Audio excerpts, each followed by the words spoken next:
Okay, so we're going to be on to the second part of this graphing motion 1.2 video, and we're talking about velocity versus time graph. So velocity versus time graph just displays the velocity of an object as time is going by. So if you look at the blue line here, it's just showing you the velocity at different moments in time.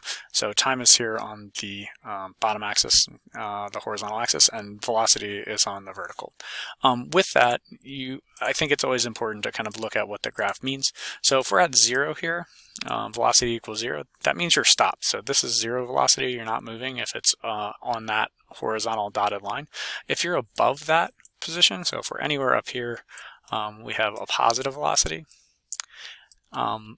value, so positive 5, positive 10, positive 15, and if you're anywhere below that, you have a negative velocity. So if you have a negative velocity value, you are moving to the left, and this would be like -5, -10. So just to clarify that, because sometimes people think about positive and negative as like increasing and decreasing, and that is not correct. Remember, positive just means to the right.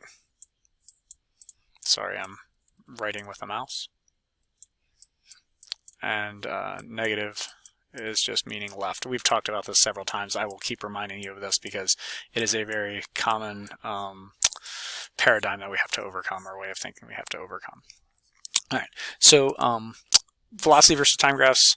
We're going to go through this velocity versus time graph and answer some questions and try to understand what is going on. So the first thing we're going to do, again, anything up here is positive, meaning moving to the right. Anything that's down here is moving to the left. So it says list of time periods when the object happens to be moving in the positive direction. And again, these are different than position versus time. A lot of people confuse them. They're not the same thing. I'm going to write my answers over here again, just to try to type them in and make them clearer. So A, that's a little small, so I'll make it bigger. There you go.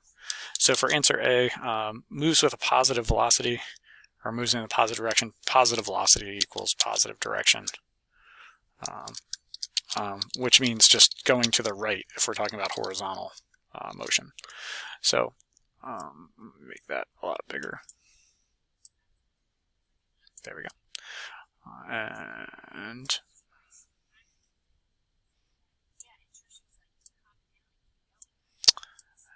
And what we're going to do is we're going to kind of look at the times where it has a positive velocity value. So the time values that occurs at is anytime we're up here. So I'm going to highlight those on the graph. So I'm going to highlight in green. So this part is not positive, it's at 0. Then these are positives. So all of this section here looks like 1 to 4, 4 to 5, 5 all the way back down to 7. So I would say it's from 1 to 7 seconds. That is the time period where the velocity values are positive. And just to reiterate that and make sure that you understand what I mean, if you looked at the dots, so like if we, again, use kind of a different pen or something,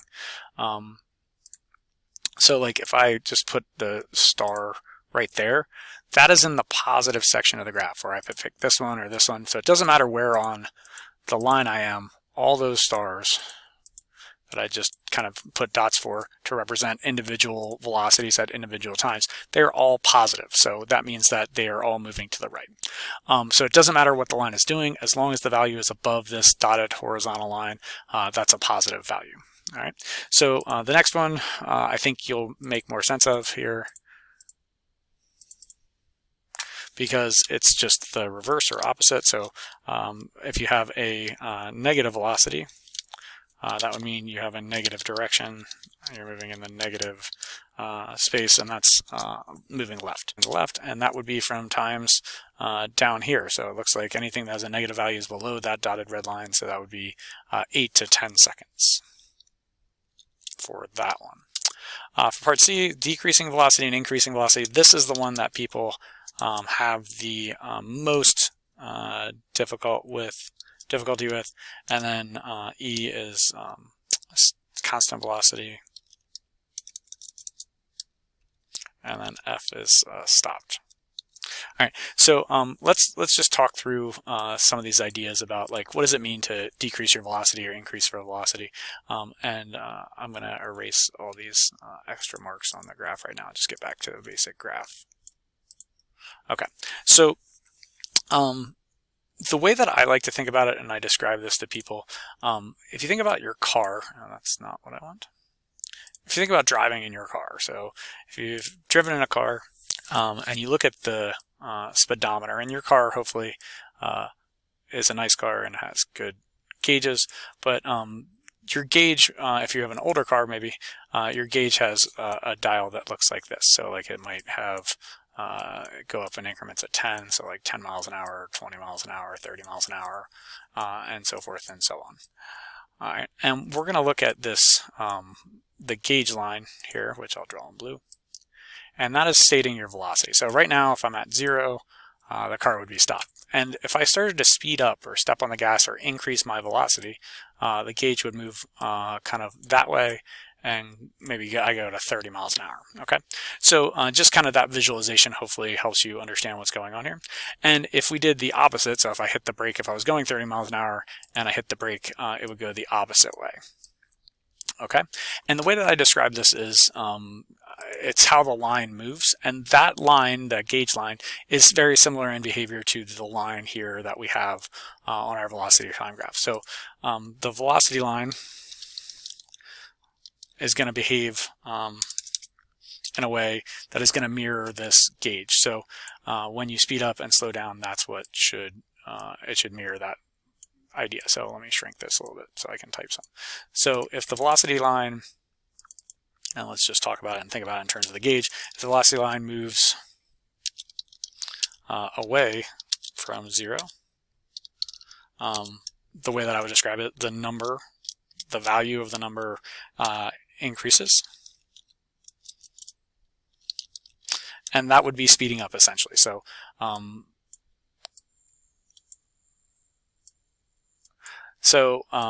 that is an increase in v, or speeding up. If it does the opposite, so that was the second case, if the velocity line moves toward 0, the number is going to get smaller, or decreases,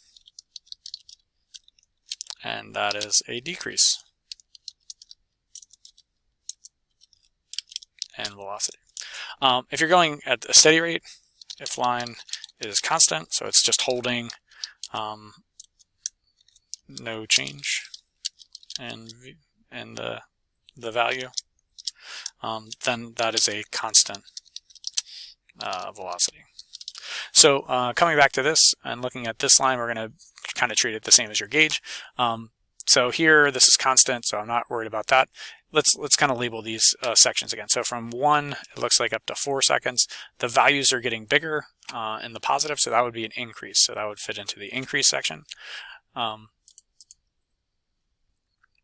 And again, it's about the numbers getting bigger. We're not worried about positive and negative. That can be confusing to people, but it's just like the line's moving away. So increasing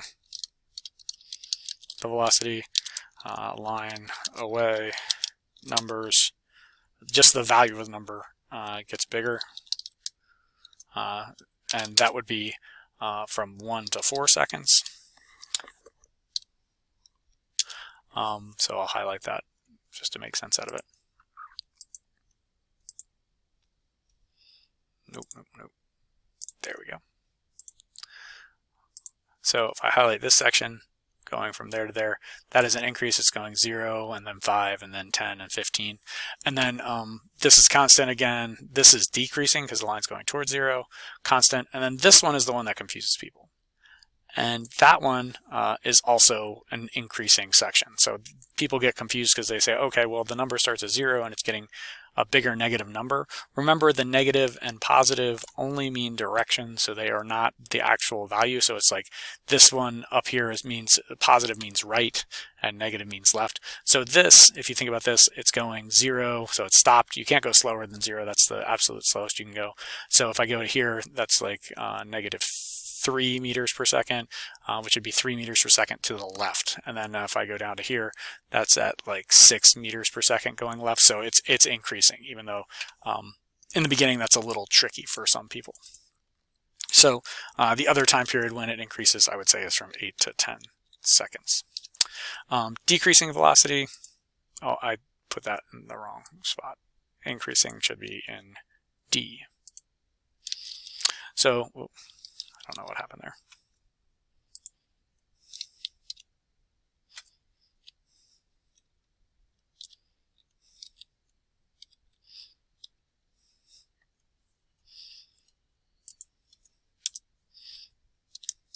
There we go. Going back to C, we want a decrease in velocity. So a decrease in velocity, the line would move towards 0.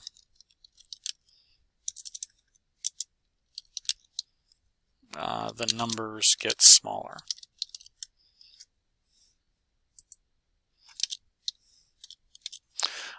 So that occurs at the time when the numbers get smaller.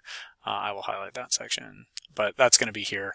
So it's from 5 to 7. So I'll write that answer out for that first and then highlight it. So we can look at it.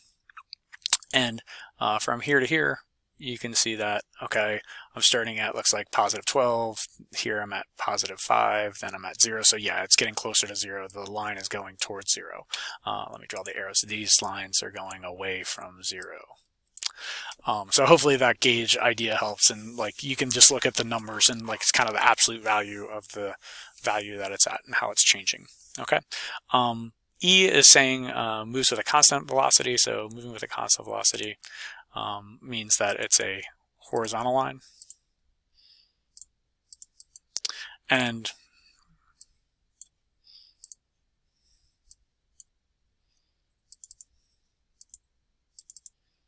there we go. It's a horizontal line because it's constant.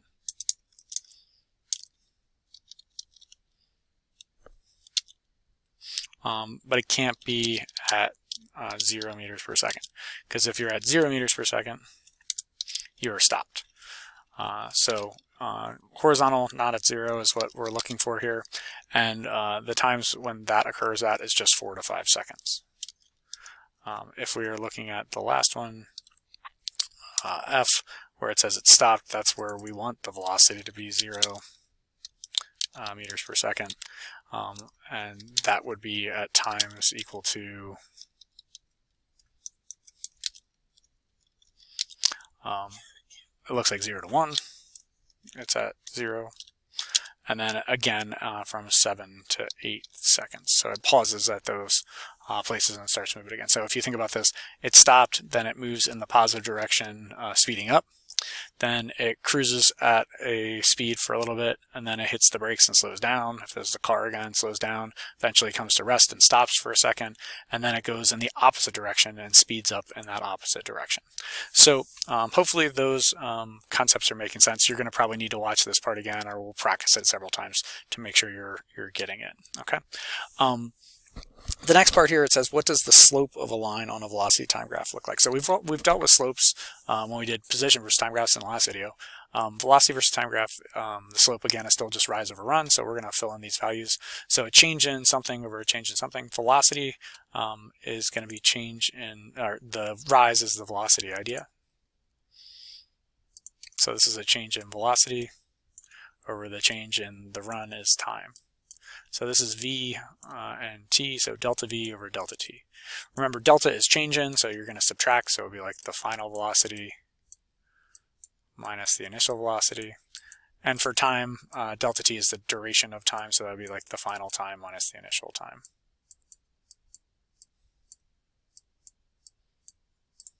So this idea is going to introduce a new concept to us that we're going to talk about, and this is known as acceleration. So acceleration, I can spell, there we go. Acceleration is one of the big concepts in physics. We will talk about it when we discuss forces again, but it describes the change in an object and how quickly it is changing its velocity. So definition is the rate of change of velocity, and alternate definition is the measure of how quickly an object's velocity changes. And it's a little bit confusing because people often use the word acceleration to only mean speeding up. It doesn't have to be speeding up. You could be changing your velocity. It's the rate at which you change your velocity. It could be increasing velocity. It could be decreasing velocity. it could also be turning. So all of those ways are ways that you can change your velocity. We're going to get it more detailed in some of the explanation behind it, but I want to kind of give you a feel for how it works. So unit-wise, acceleration is measured in the units that the other ideas are measured in. So velocity is measured in meters per second. So meters per second. The meters per second is in a direction, so it's either positive or negative. Again, positive meaning right, negative meaning left. So that's the velocity term. And then we're going to divide by the time, or the change in time, which is seconds. So it's meters per second per second. So this is a completely appropriate way to describe it, with the sign to indicate a direction. Or the shorter way to write it, instead of meters per second, it's meters per second squared. And I think this unit actually helps people understand what I mean, or what the meaning of acceleration is. So let's say that we had two cars. So we have a car here. I'm drawing out a car, and we'll call this car 1.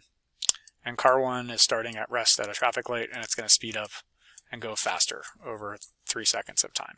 And let's say we had another car, car 2. And let's say car 2 is not quite as fast as the first car. I'm not sure why, but it isn't. So it's going to speed up from the traffic light and time, and it's going to go faster, but it's not going to speed up quite as much. All right, so that's car 2. And I want to kind of track the velocity and time for each of these cars. Everybody okay with that? Hopefully you're understanding. So I'm going to just make a chart up that has data for velocity and time over several seconds. So I'm going to have 1, 2, 3 seconds of time. So velocity for, I want to start at 0. We're going to both start them at rest. So 0 and 0, so 0 meters per second and 0 seconds. And then at 1 second, 2 seconds, and 3 seconds, we're going to think about the velocity and what it is. So for car 1, I'm going to say it goes from 0 to, we'll just go 5, and then 10 at 2 seconds, moving at 5 meters per second, 10 meters per second at 2 seconds, and then 15 meters per second at 3 seconds. And for the car 2, we'll track the same 3 seconds of time.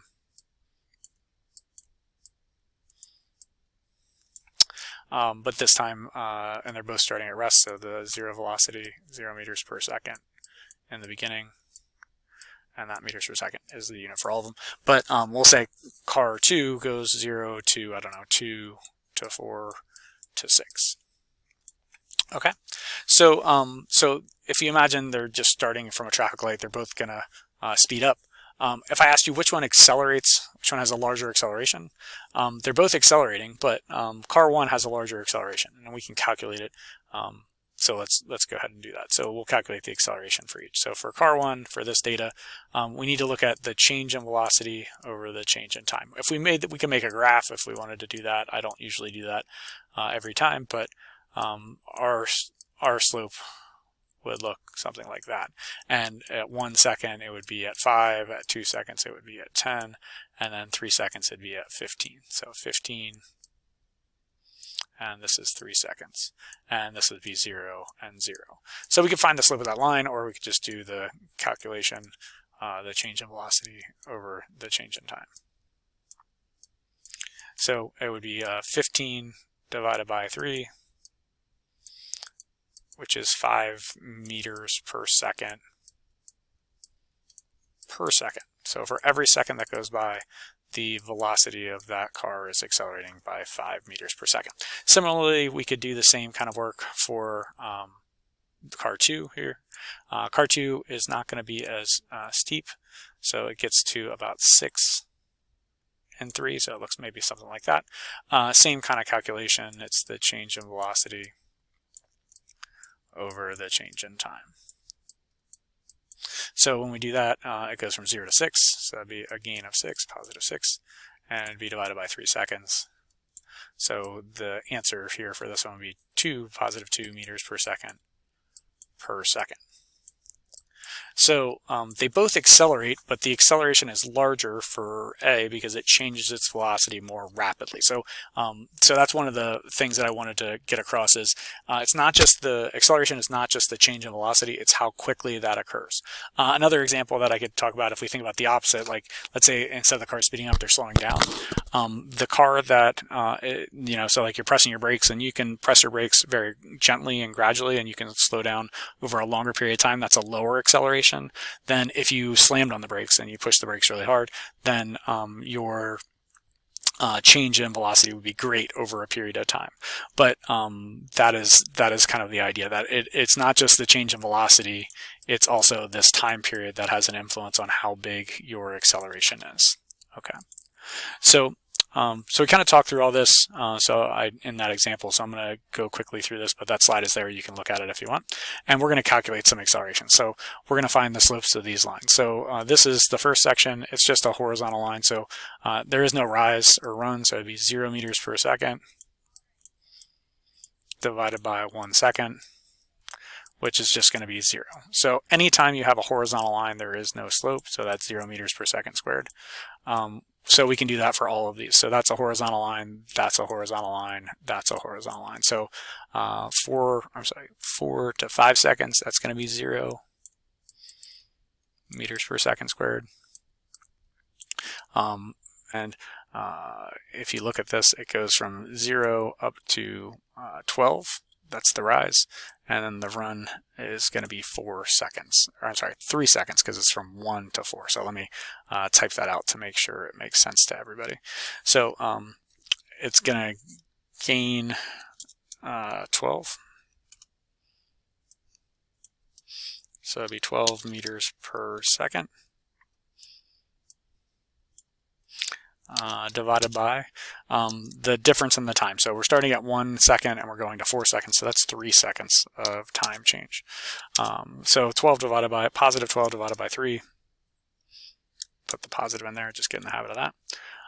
So positive 12 divided by 3 is a positive 4, and that should make sense, and that's meters per second, or meters per second squared.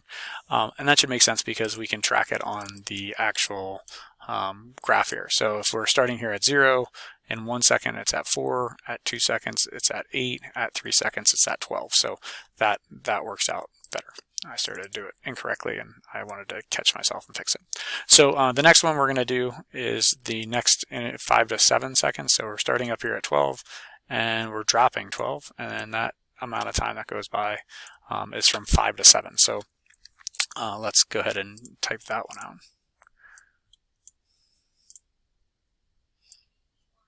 There we go. So it's going to be losing 12, so it goes down 12 meters per second. And we're going to divide that by the amount of time between 5 and 7 seconds, which is just 2 seconds. So this is a negative 6 meters per second, or meters per second squared. So every second that goes by, its velocity, you add a negative 6 to it. So I'm at 12. In 1 second, I'm going to be at negative 6. At 2 seconds, I'm at 0. We already did 7 to 8, so let's do 8 to 9. So 8 to 9 seconds, if we're just looking at it, we're starting here at 0, and we're going to, it looks like, negative 6. So I'm going to call that negative 6 meters per second, because it goes down by 6. The line goes down by 6.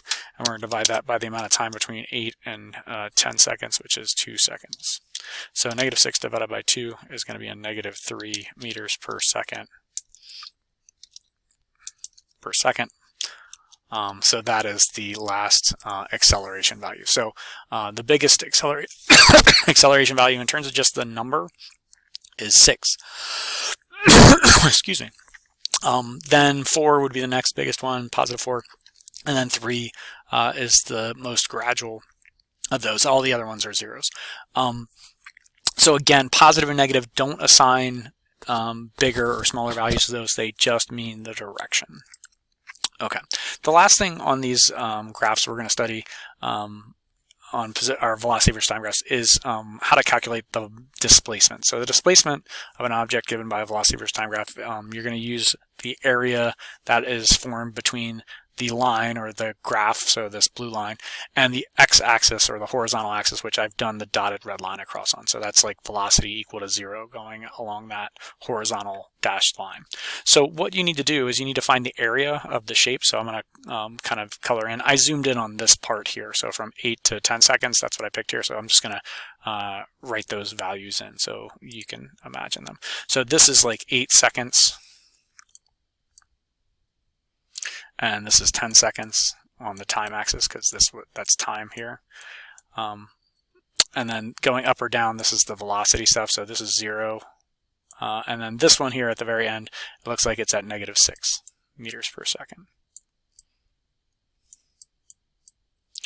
So I feel like you guys have all found areas before, but what we're going to try to do is we're going to try to find the area kind of that's bound in that shape. So if you see this shape here, that is a triangle, and we are trying to find the area of that triangle. So again, it shouldn't be too difficult, but the area of a triangle is 1/2 the base times the height. I spelled triangle wrong, so sometimes it can be difficult on the slide. But anyway, we're going to read those values for the base and the height from the graph. So area is 1/2. The base would be like how much it goes across. Let me change out of the...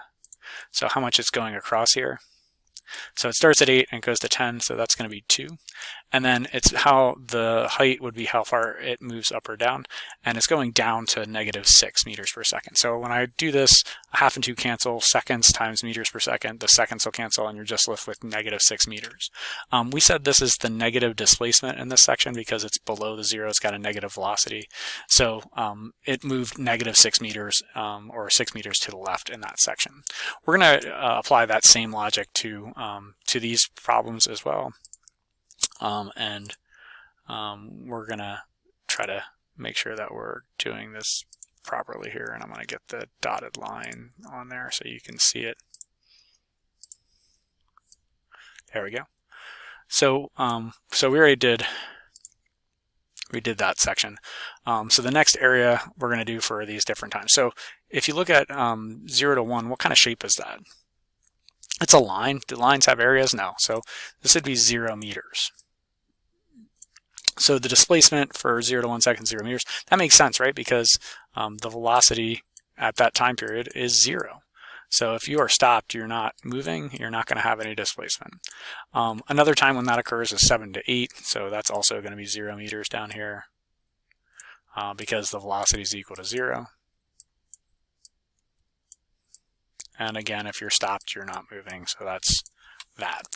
So now we're going to figure out the area here for this triangle that I just traced from 1 to 4 seconds. So we're going to use that area of a triangle. So it's 1/2. The base of the triangle is from 1 to 4. So that's 3 seconds of time. I write out the units to make sure you see how it works. Eventually you won't do that. I'm just trying to make sure that you see it. And then the height of this triangle goes from 0 up to +12. So I'm going to write the positive in. And that's 12 meters per second. That's the unit here on the velocity. Okay, so we have the math. We just got to put it in the calculator, do it in our head. The seconds are going to drop out. 1/2 of 12 is 6. 6 times, or +6 times 3 is a +18.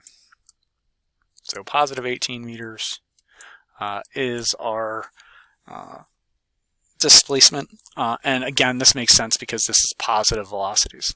The next one that we have is this shape. So starting from 4 to 5, I just outlined it with the red marker. That looks like it's a rectangle. Rectangles have different area calculations than triangles, and that's okay. So we're gonna figure this out. So for a rectangle, it's just base times height. So the base here would be from 4 to 5, so that's just 1 second of time. And then we need to do the height of this triangle, or rectangle, excuse me. So it's going up to 12, so it's a +12. So 1 times 12 is still 12. Meters per second times seconds, the seconds drop out. So that seconds and that seconds would drop out, and it's just +12. Again, it makes sense that it's positive because we have a positive velocity. So in the first case, from 1 to 4, we were speeding up, and it covers some positive distance, positive displacement. The next one, we're going at a constant velocity, and we have a positive displacement. We said that we're slowing down from 5 to 7, but it's still got positive values, so this will be a positive displacement as well. So it's another triangle. If we look at the dimensions of this triangle, 5 to 7 is going to be 2 seconds of time. And then the height of that triangle is still positive 12 meters per second.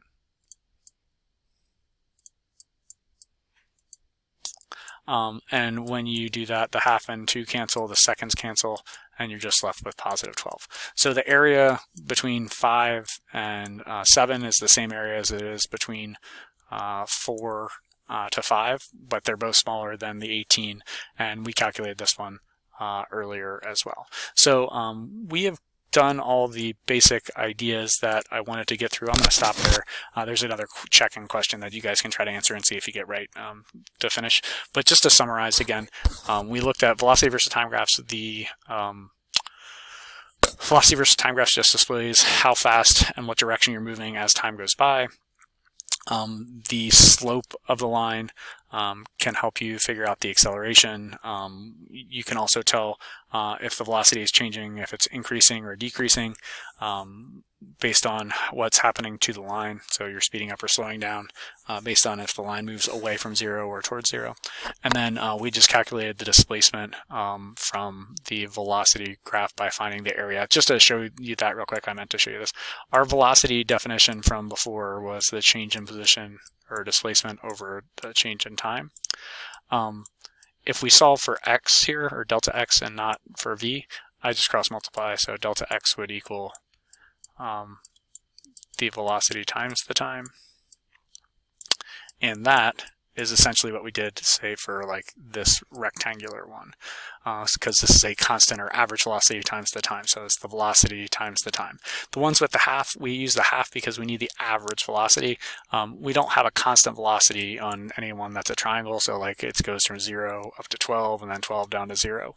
So you have to do the average velocity, which would be halfway between, which would be like 6, and it would be from 6 to at 6 for that time period, and same for this one. So it's the average velocity, but this is the same kind of concept. It's meters per second times seconds to get to the displacement. Okay, I'm going to stop there. Have a good one.